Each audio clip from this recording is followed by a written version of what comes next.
Hasluck. Thank you, Deputy Speaker, and I thank the member for Dixon for raising this matter, and I speak against the motion. The member raises the question of the issues that concerns Australians. What are the issues that concern Australians? Perhaps they include the cost of living, the voice to Parliament and closing the gap, robo-debt, the needs of veterans and their families, aged care and housing. And moreover, Deputy Speaker, the issue that I believe concerns Australians more than any other, which was severely lacking under the previous government and which we are now delivering, is serious leadership. On the issue of cost of living challenges that face Australians today, partly due to global issues and partly due to 9 years of Liberal and National torpor, this government has acted. We're making childcare and medicines cheaper. We've created over 500,000 new jobs in our first 13 months and have more than 224,000 people enrolled in TAFE training. We're strengthening the Medicare system, making it more affordable for the young and the old to see a GP.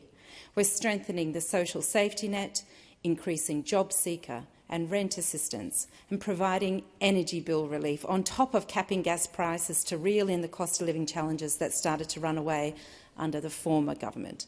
The government's actions have been recognised to have been effectual in starting to bring inflation down.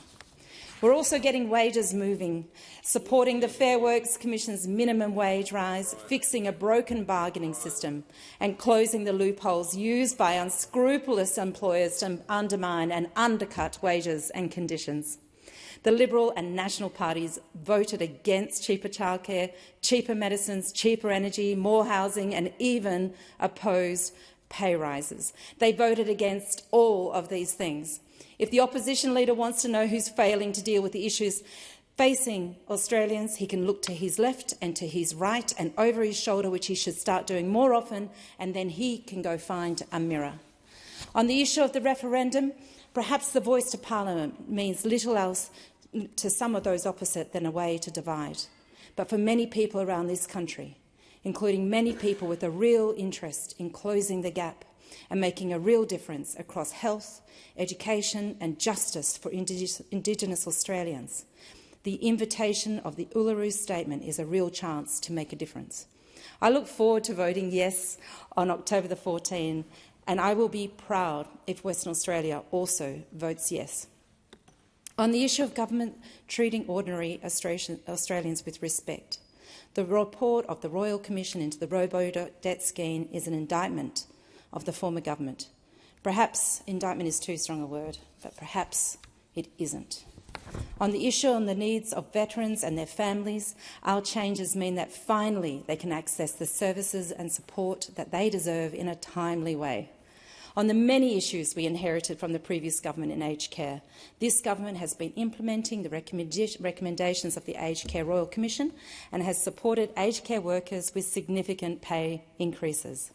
On the issue of housing, today every member can be proud that the government's program and common sense has at last prevailed under the steady hand of the Minister for Housing, with the passing of the Housing Australia Future Fund, which I believe will become a legacy program. But, Deputy Speaker, the issue that Australians care about above all others is simply leadership.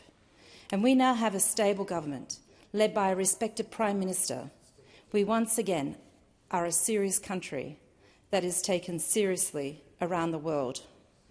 For Deputy Speaker, there is hardly any issue or portfolio or area of government where the performance of the Albanese government over the short span of less than 18 months has not already eclipsed that of the coalition over its many unfulfilled years.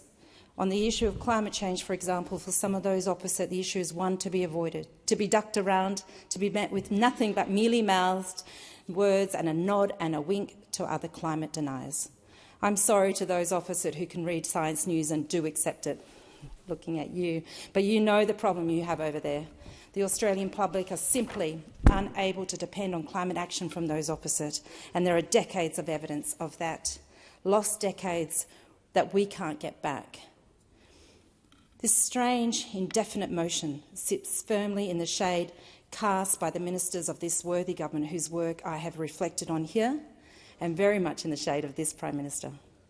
I thank the opposition leader for the chance to reflect on just many of the achievements of the Albanese government, and I oppose this tragic motion.